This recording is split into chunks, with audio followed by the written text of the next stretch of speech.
Halo teman-teman, hari ini kita akan menjelajah di kawasan Geopark Ijen. Sebelum menjelajah, yuk kita cari informasinya di Geopark Information Center.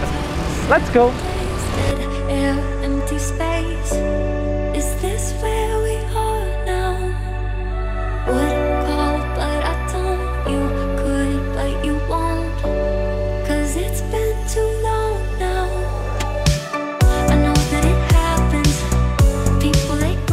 Nah guys, setelah kita melihat-lihat di Geopark Information Center, saya penasaran terhadap satu wilayah, yaitu Taman Nasional Alas Purwo yang berada di kawasan Geopark Ijen. Pasti teman-teman juga penasaran kan? Yuk kita ke sana. Let's go!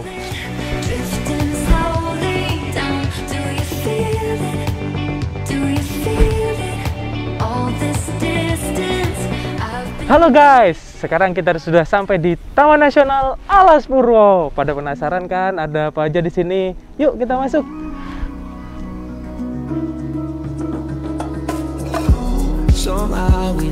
Oke, terima kasih Pak. Saya pengen tahu dong Pak, informasi yang ada di Taman Nasional Alas Purwo itu ada apa aja? Saya pengen dapat informasinya kira-kira di mana ya Pak? Di ruang sebelah Mas, ini kepala seksi ada di ruangan sebelah. Monggo silakan menanyakan informasi tentang Alas Purwo, silakan di ruang sebelah. Oke, terima kasih ya Pak. Sama-sama.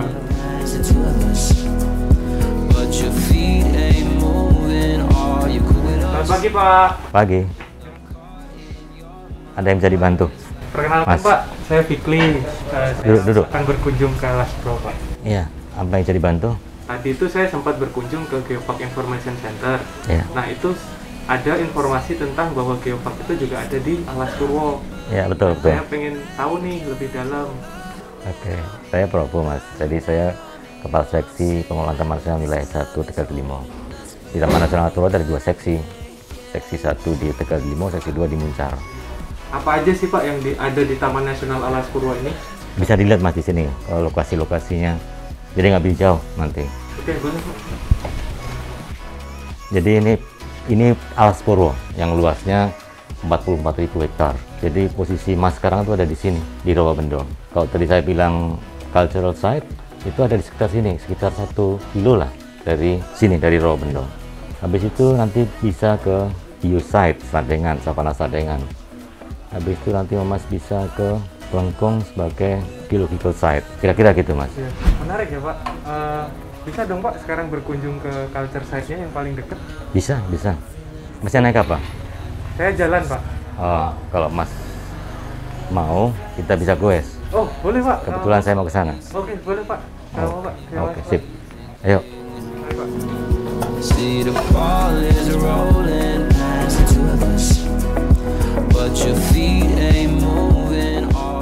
Nah Pak, kita kan sedang menuju ke situs Kawitan di salah satu culture site yang ada di Geopark Ijen. Nah kita melewati hutan yang cukup rindang dan indah banget Pak. Ya. Boleh dong Pak dijelaskan Pak? Ini itu apa Pak? Ini tegakan mahoni. Mahoni ya? Mahoni. Oke. Jadi biasanya kalau tegakan mahoni itu di bawahnya selalu bersih. Lantai hutannya selalu bersih. Karena mahoni itu punya zat alelopati. Jadi jarang ada tumbuhan bawah yang bisa tumbuh. Ini jadi salah satu spot favorit buat pengunjung untuk berfoto-foto. Oh, jadi foto-foto bagus tuh di sini ya Pak? Ya.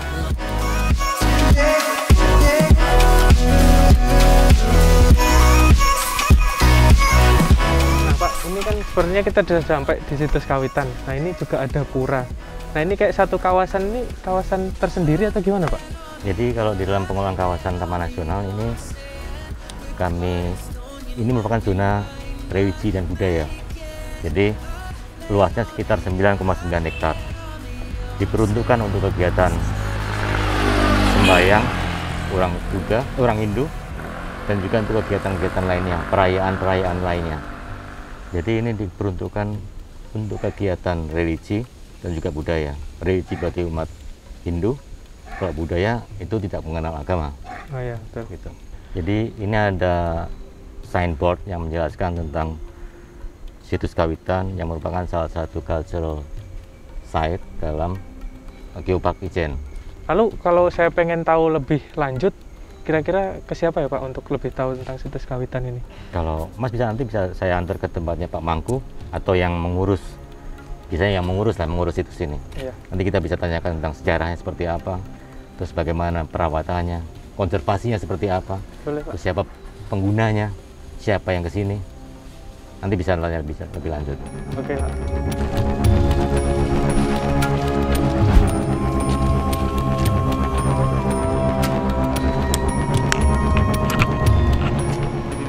Oh, jadi ini ya Pak situs kawitannya ya Pak? Ya, ini situs kawitannya. Selamat pagi Pak. Bagi Pak Joko. Nah ini Mas, Pak Joko yang bisa menjelaskan tentang sejarah, tentang macam-macam tentang situs ini. Perkenalkan Pak, saya Fikri. Saya pengen tahu tentang sejarahnya kawitan. Mungkin Bapak bisa membantu. Saya Joko Setioso sebagai Ketua Parisadelu Dharma Indonesia Kecamatan Tegal Timur, sekaligus sebagai Pendesa Adat Pura Luhur Giri Salaka Alas Purwo. Oh iya. Nah, ini kan saya penasaran Pak, bagaimana sejarah tentang situs kawitan ini dan apa saja yang ada di situs kawitan. Mungkin Bapak sangat membantu untuk menjelaskan. Oh, terima kasih. Mari sekaligus kita masuk saja ke dalam supaya Siap, Pak. kita bisa menjelaskan.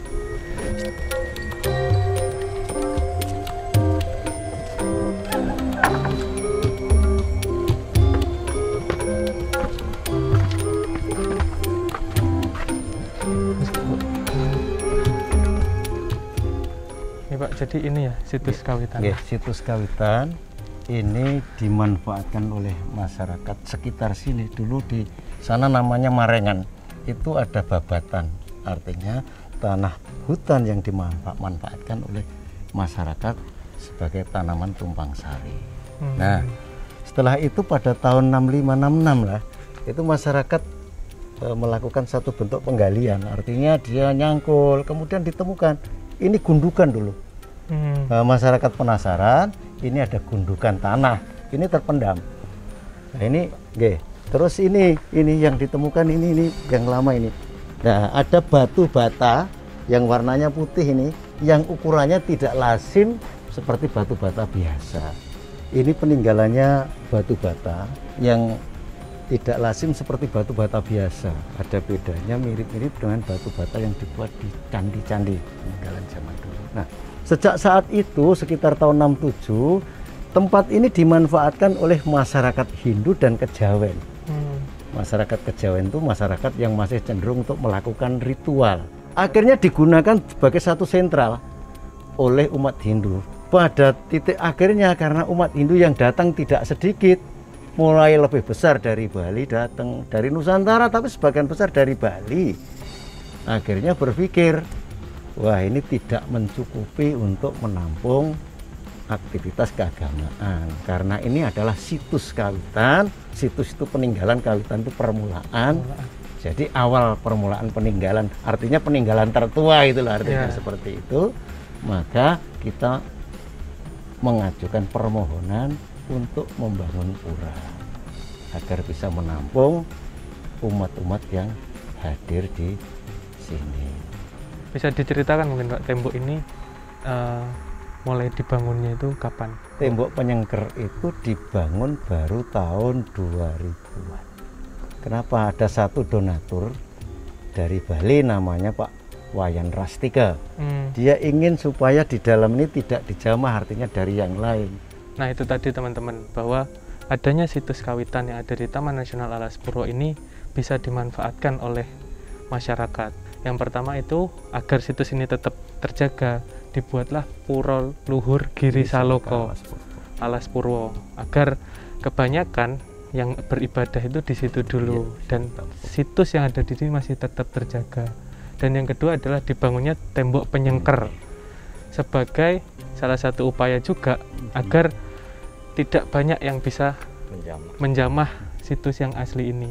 Nah itu tadi teman-teman, bahwa memang hubung kait alam dan juga manusia itu sangat-sangat erat terjaga di Taman Nasional Alas Purwo ini. Terima kasih Pak Joko waktunya. Sama-sama. Pak Joko. Semoga kita bisa bersilaturahmi lagi. Saya pamit mau melanjutkan perjalanan ke dalam. Semoga selamat sampai tujuan. Amin. Tercapai apa yang kita lakukan. Terima kasih. Rahayu. Rahayu Pak. Wah, ceritanya sangat menarik sekali Pak, tentang satu tempat aja sudah sangat menarik. Nah, jadi makin penasaran nih Pak untuk masuk ke dalam.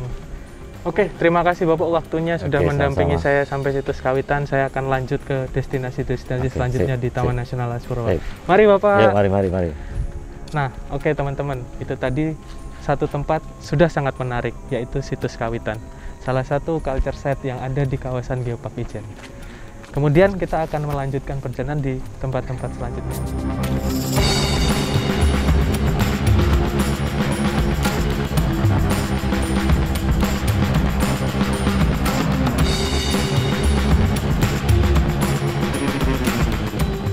Oke teman-teman, kita sudah sampai di destinasi kedua, yaitu Savana Sadengan.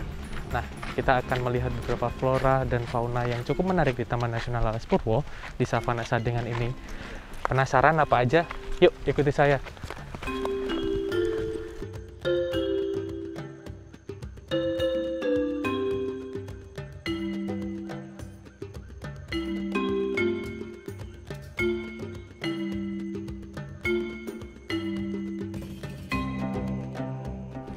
Oke, teman-teman, kita sudah sampai di Savana Sadengan, destinasi kedua kita di Taman Nasional Alas Purwo. Menurut Pak Probo, di sini juga menjadi salah satu biological site di kawasan Geopark Ijen ini dengan surganya para satwa. Bisa kita lihat di sana banyak satwa liar yang berharmoni di sana. Untuk sementara, kita menikmatinya dulu yuk.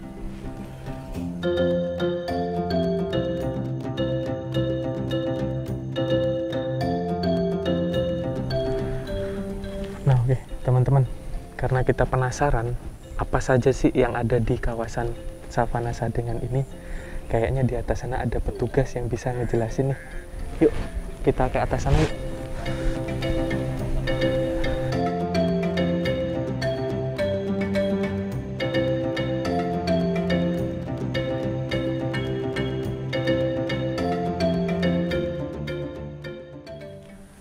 Halo Mas, halo Pak. Halo, selamat datang. Perkenalkan, saya Fikri. Saya baru berkunjung nih di Alas Purwo. Saya juga dapat info, kata Pak Probo tadi, di Savana Sadengan ini juga menjadi salah satu situs biologi Geopark Ijen. Ya, saya perkenalkan diri juga, nama Oh, saya iya, Pak. Banda Nurhara, saya petugas ini Oh, sebagai pengelola Feeding Ground Sadengan, dan saya kenalkan ini Mas Abdi dari Geopark. oh ya, kebetulan banget nih. Saya pas ketemu Bapak dan Mas Abdillah. Nah, saya pengen nanya-nanya nih tentang apa aja sih yang ada di Savana Sadengan ini. Mungkin bisa dijelaskan. Terutama satwa ya. Satwa ini kan bagian dari Taman Nasional Alas Purwo. Ya. Alas Purwo terbentuk dengan dua satwa. Satu macan, kedua banteng, gitu kan. Dan untuk banteng lebih gampang dilihat di Taman Nasional Alas Purwo, di Sadengannya di sini nih.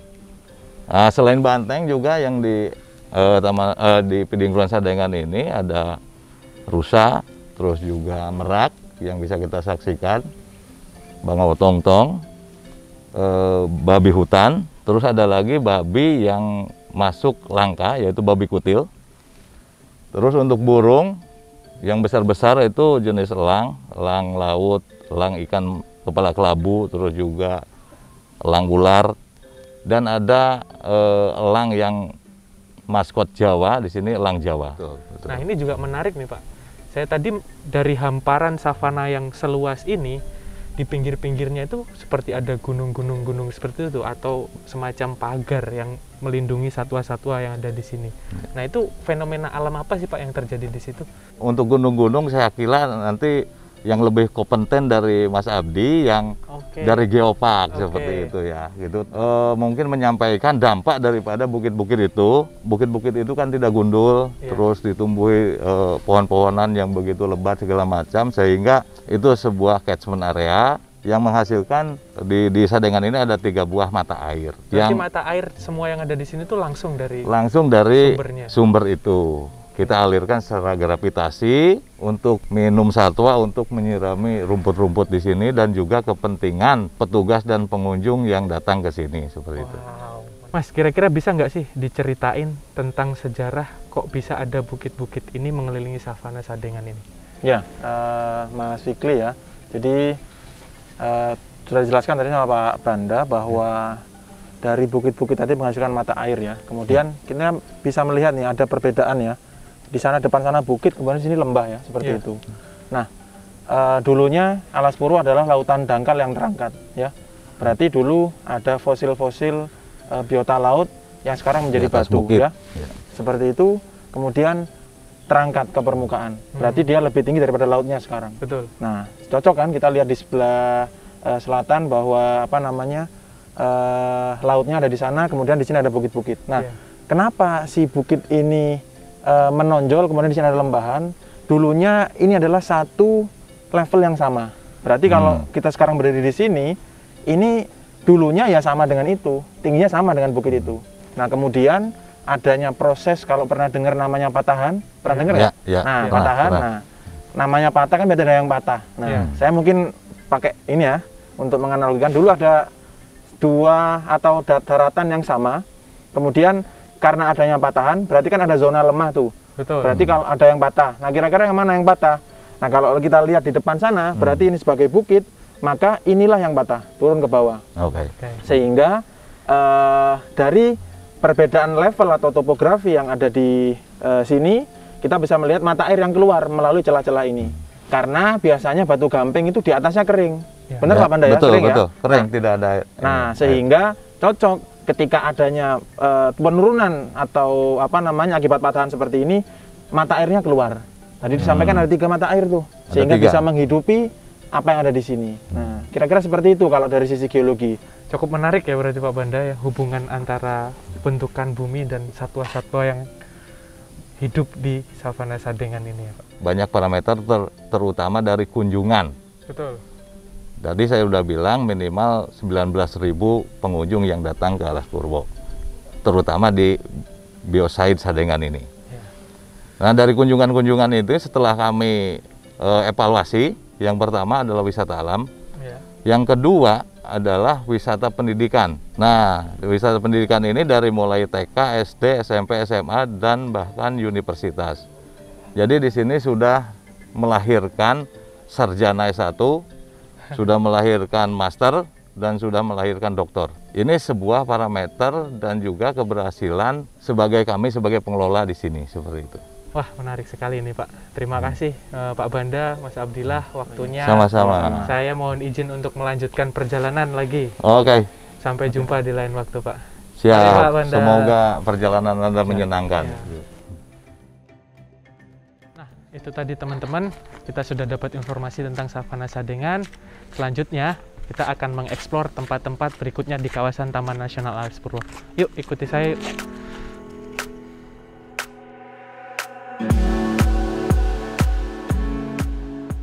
Setelah dari Kawitan dan Sadengan, akhirnya cukup lapar. Mumpung kita udah di food court Perancur, yuk kita nyari makanan, siapa tahu juga ada oleh-oleh di dalamnya, yuk.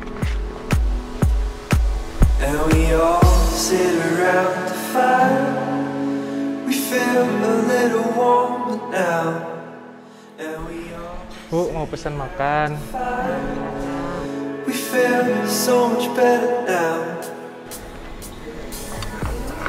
Ya, akhirnya kita dapat makan juga, yuk. Yuk, kita makan dulu ya. Guys, di samping situ sepertinya ada oleh-oleh khas Taman Nasional Alas Purwo yang bentuknya cukup menarik. Habis makan, nanti kita cari tahu ya. Oke, sekarang aku lanjutin makan dulu ya.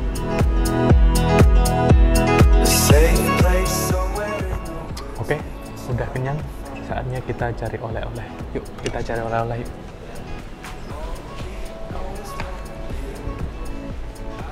Siang Mas. Siang. Saya tadi habis makan siang nih Mas. Terus saya kok tertarik dengan produk-produk di sini nih. Ya. Produk apa sih ini Mas? Oh, ini ada teh mangrove Mas. Dari ini asli daun mangrove dari sekitar Alas Purwo sini. Oh, jadi ini diolah dari daun mangrove yang ada di sekitar Taman Nasional Alas Purwo ini. Betul. Nah, selain itu juga banyak ya yang lainnya Mas? Ya, banyak. Nah, ngomong-ngomong nih Mas berdua ini pakai kaos Purwo Kreatif. Nah, Purwo Kreatif itu apa ya? Kalau boleh tahu. Purwo Kreatif adalah sekelompok pemuda binaan dari Taman Nasional Alas Purwo, Mas. Lalu program-programnya apa nih Mas? Kok bisa membuat produk-produk seperti ini? Programnya sablon kaos, dan juga souvenir dari Taman Nasional Alas Purwo. Oh, jadi kaos dan juga souvenir ini nantinya dijual sebagai oleh-oleh di Taman Nasional Alas Purwo. Iya, betul Mas. Wah, menarik nih Mas. Ya, siap. Saya juga tertarik nih sama kaos-kaosnya, boleh dilihat? Ya, boleh. Ya, di sini ada. Oke. Ya, ini Mas, produk-produk dari Purwo Kreatif, bisa dipilih warnanya. Wah, bagus-bagus nih Mas ya. Ya. Sepertinya saya cocok dengan ini. Oke, boleh dong Mas, bungkus ya. Oh, boleh, siap Mas. Sama saya mau keripik mangrove-nya 1 buat oleh-oleh. Oke, terima kasih Mas. Terima Semoga kasih, teman-teman Purwo Kreatif tetap bersemangat dan selalu kreatif. Amin. Terima kasih Mas. Terima kasih Sampai Mas. berjumpa lagi. Sampai jumpa lagi. Oke, makan udah, oleh-oleh udah. Yuk, kita lanjut mengeksplor Taman Nasional Alas Purwo. Is there a way back? Nobody knows. And we Nah, oke teman-teman, setelah kita kenyang makan di kantin Pancur, saatnya kita melanjutkan perjalanan ke Jilen. Tapi untuk menuju ke Jilen, kita mau nyari trooper dulu. Yuk, ikuti saya yuk. Ke Jilen, Mas? Oh iya Pak, boleh? Mangga, mangga. Bisa? Siap. Nah, oke teman-teman, yuk. Kita udah dapet troopernya, yuk. Yuk, ikutin saya yuk. Terima kasih Bapak. Iya.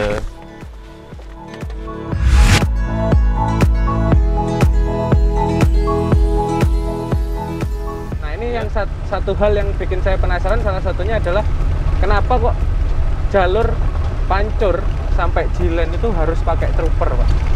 Pertama untuk itu melestarikan alam hutan biar masih tetap lestari gitu. Ya. Kedua untuk kesejahteraan desa masyarakat di desa penyangga hutan. Ya.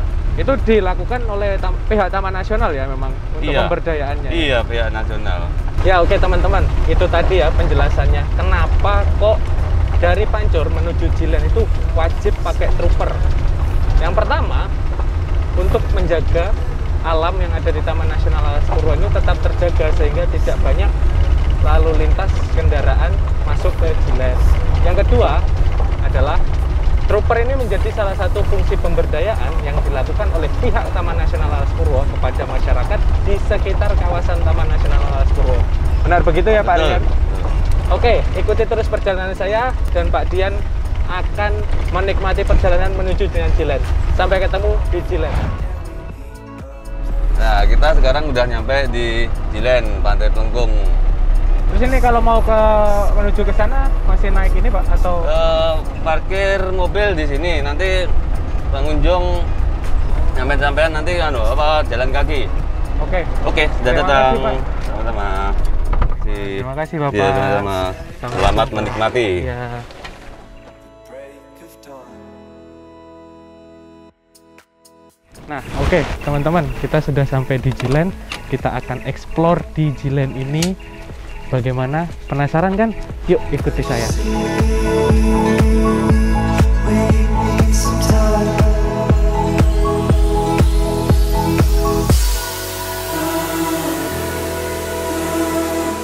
Nah, guys, setelah kita lihat-lihat di salah satu penginapan ini, nah ini juga menandakan bahwa di Taman Nasional meskipun ada penginapan, tetap penginapannya mengadaptasi arsitektur konservasi. Dan juga bisa kita lihat di samping kita semuanya bahwa di sini pohonan masih terjaga dengan baik. Nah, ini berarti biodiversitas di sini masih terjaga dengan baik. Nah, oke, yuk kita lanjut lagi. Much better now. Wah, teman-teman, itu ada Mas Abdillah lagi.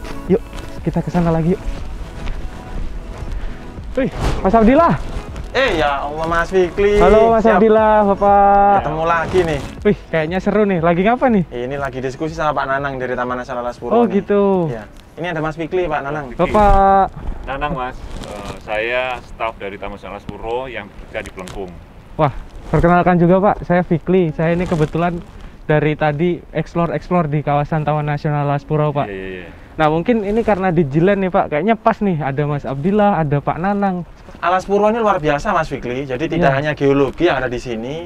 Jadi dari dasar geologi ini muncul flora fauna yang berkembang di sini. Nah, di sini ada Pak Nanang yang bisa menjelaskan hal itu dengan baik. Wah, kebetulan sekali nih Mas Abdillah. Boleh dong Pak Nanang kasih saya informasi apa aja nih yang ada di sekitar Jilen dan Alas Purwo ini, Pak? Oke Mas, bisa sekali. Jadi nanti kita sambil berjalan Mas ya, biar lebih enak menjelaskannya. Boleh Pak, Mari. boleh. Mari. Nobody even noticed I saw them standing right there. Kinda thought they might care. Nah Pak, ini kan banyak nih Pak jenis bambu yang ada di sini. Mungkin bisa dijelaskan apakah ini berbeda-beda jenisnya Pak? Nah, ini Mas, ini kalau di sini dominasi oleh bambu geseng atau Bambusa spinosa nama latinnya. Jadi bambu ini memiliki keunikan Mas. Jadi dia salah satu tumbuhan pionir di Taman Nasional Alas Purwo karena dia mampu tumbuh di kondisi yang sangat kering. Jadi dari 30 sampai 40% kawasan Alas Purwo didominasi oleh bambu karena anak dan rebungnya itu sangat enak sekali kan gitu. Jadi dia secara alami melindunginya dengan tumbuh duri. Nah ini biasanya rebung itu tumbuh di bulan penghujan kayak gitu. Dia tumbuh warnanya orange kayak gitu. Di Alas Purwo itu ada 12 jenis bambu yang sudah teridentifikasi. Sayangnya di sini hanya kita temui nanti adalah bambu geseng aja. Geseng, jadi sepanjang jalan kita menuju Jilen ini adalah bambu geseng ya Pak? Iya. Nah, kira-kira nih Mas Abdillah, dari penjelasan Pak Nanang tentang bambu geseng itu ada nggak sih hubungannya tentang geologi yang Mas Abdillah jelaskan tadi? Ya, jadi pastinya ada ya kaitannya. Jadi karena si flora ini pasti dia berkaitan dengan apa yang ada di sini ya. Jadi saya sampaikan bahwa di sini adalah didominasi oleh batu gamping, di mana batu gamping itu kalau lihat di permukaannya dia kering, tapi airnya tuh banyak sekali di bawah sana. Nah, bambu ini tipikalnya adalah dia punya akar yang sangat panjang, sehingga ya masuk akal bahwa Taman Nasional Alas Purwo didominasi oleh bambu karena si akar tadi sangat panjang sehingga dia bisa mencengkeram air dengan baik. Nah Pak, mungkin ada informasi lagi Pak yang bisa saya dapatkan di sekitar sini selain bambu Pak? Oke Mas, di depan banyak hal yang bisa kita explore. Yuk kita lanjutkan perjalanan. Mari Pak, yuk. Selain bambu, kita bisa nge-explore jenis ombak di sini Mas. Jadi ini merupakan bioset pelengkung. Jadi lebih enaknya apabila kita melihat jenis ombak dari tower. Wah, menarik nih Pak. Yuk teman-teman, kita akan mengenal jenis-jenis ombak yang ada di Jilen. Yuk, ikutin terus.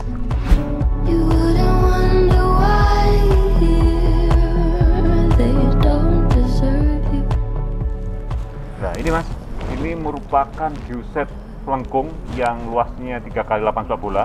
Wow. Nah, pelengkung sendiri atau Jilen ditemukan oleh Bill Boyum dan Bob Leverty pada tahun 1972, di mana jenis-jenis ombak yang terbaik di sini adalah di sana itu jenis kong. Jadi kong itu ombaknya besar tapi nggak panjang. Depan sini Manitri, ombaknya melengkung. Depan sana Spidis. Spidis itu adalah ombak yang favorit bagi peselancar karena dia powernya kuat dan panjang. Di ujung sana itu ada namanya Tiger Track. Itu biasanya untuk kelas pemula. Selain ini adalah geoset pelengkung, orang kan mengenalnya itu Jilen Pak. Nah itu nama Jilen itu dari mana sih Pak sebenarnya Pak? Jilen itu kan nickname Mas, jadi nama sebutan. Karena orang bule kalau nyebut pelengkung kan susah ngomongnya dia. Jadi Jilen itu ada yang bilang Greatland, ada yang bilang Gerajakan Land, ada bilang bentuknya G gini. Nah Mas Abdillah, dari ombak-ombak itu ada nggak sih hubungan sama geologi yang ada di geoset pelengkung ini? Ya, jadi Mas Fikri tentunya ada kaitannya ya. Jadi kalau kita lihat sekarang di depan sana, kita bisa melihat hamparan terumbu karang yang sangat luar biasa. Ya, kemudian Jilen ini berbatasan langsung dengan Samudra India.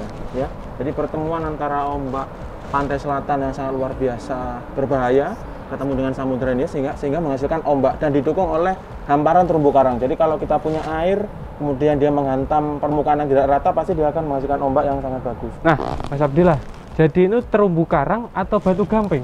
Iya, jadi kalau terumbu karang tadi yang di laut lepas yang membentuk ombak, tapi kalau batu gamping kita bisa amati di sini ya. Umurnya jutaan tahun yang lalu. Jadi jutaan kalau tahun? Terumbu karang tadi masih hidup, batu gamping adalah perombakan dari terumbu karang yang telah mati. Ya, langsung kita buktikan saja ke bawah. Boleh Mas, yuk kita buktikan. Mari Pak Nanang. Nah ini ya, Mas Fikri sama Pak Nanang, kita bisa melihat nih, ini hamparan batu gamping. Ini kita ambil spot di sini ya. Jadi kalau yang di sini batu gamping, Yang tadi di sana masih dalam bentuk terumbu karang. Kalau terumbu karang kan masih hidup ya. Tapi kalau batu gamping adalah kumpulan dari terumbu karang yang telah mati jutaan tahun yang lalu atau ribuan tahun yang lalu. Tapi di sini posisinya sekitar 4-5 juta tahun yang lalu. Nah, untuk semakin meyakinkan Pak Nanang sama Mas Fikli nih ya. Jadi saya ambil sampel nih ya.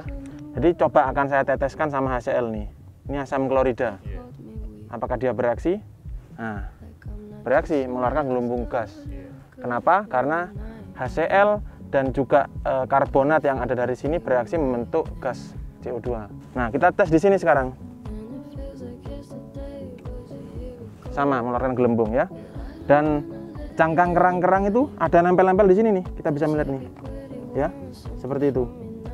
Ya, ini sudah tertanam jutaan tahun yang lalu. Kalau di sana masih hidup. Nah, yang paling unik lagi nih. Nah, pasir gotri. Pasir gotri ya. Jadi memang bentuknya kayak gotri itu, bulatnya bagus, bukan seperti pasir biasa. Nah, ternyata ini adalah fosil dari foraminifera. Salah satu makhluk hidup yang ada di laut ya, yang sangat kecil, kemudian biasanya dia itu penciri perubahan iklim. Jadi kalau dalam geologi paleoclimate ini sangat melimpah di sini, berarti ada sesuatu peristiwa dulunya. Nah, kita perlu cari tahu tuh nanti ada di Parangireng yang paling banyak di sini. Jadi selain ini tadi ya, jadi kita bisa melihat juga tuh peristiwa tektonik di sini ya. Jadi kalau batu gamping dulunya ada di laut, pastinya sekarang ada di permukaan, berarti ada peristiwa pengangkatan. Buktinya apa nih? Selain ada di sini, kita bisa melihat di seberang sana itu ada tingkatan ya, seperti tangga ya, anak tangga yang berjajar. Sehingga ini yang paling bawah adalah yang paling muda, yang paling atas adalah yang paling tua. Itu adalah proses dari pengangkatan itu sendiri. Berarti di sini ada beberapa kegiatan pengangkatan atau peristiwa pengangkatan, tidak sekali saja. Berarti menarik ya, bahwa bukit-bukit yang ada di situ itu juga ada sejarah dalam segi geologinya, yaitu pengangkatan dari daratan yang ada di Taman Nasional Alas Purwo. Betul ini. sekali. Jadi kalau kita simpulkan, kira-kira Alas Purwo itu adalah suatu laut yang terangkat, ya, laut dangkal, bukan laut dalam. Jadi kalau laut dangkal biasanya batunya batu gamping, kalau laut dalam batu lempung. Nah, itu tadi teman-teman, bahwa informasi yang ada di Taman Nasional Alas Purwo itu sangat-sangat luar biasa. Terima kasih Pak Nanang, terima kasih Mas Abdillah telah memberikan saya banyak wawasan di Taman Nasional Alas Purwo. Terima kasih Pak Nanang, saya izin pamit dulu. Ya, terima kasih Mas Abdillah. Sampai jumpa di lain waktu. Nah, itu tadi teman-teman. Alas Purwo merupakan representasi terbaik dari kawasan Geopark Ijen, di mana di sini masih ada pembentukan geologi, keragaman flora fauna, dan budaya yang masih tetap terjaga sampai saat ini. Salah satu cara bersyukur adalah melindungi, melestarikan, dan memanfaatkan alam yang ada di sekitar kita dengan bijak. Terima kasih telah mengikuti perjalanan saya di Taman Nasional Alas Purwo. Sampai jumpa di perjalanan selanjutnya. Salam Bumi Lestari.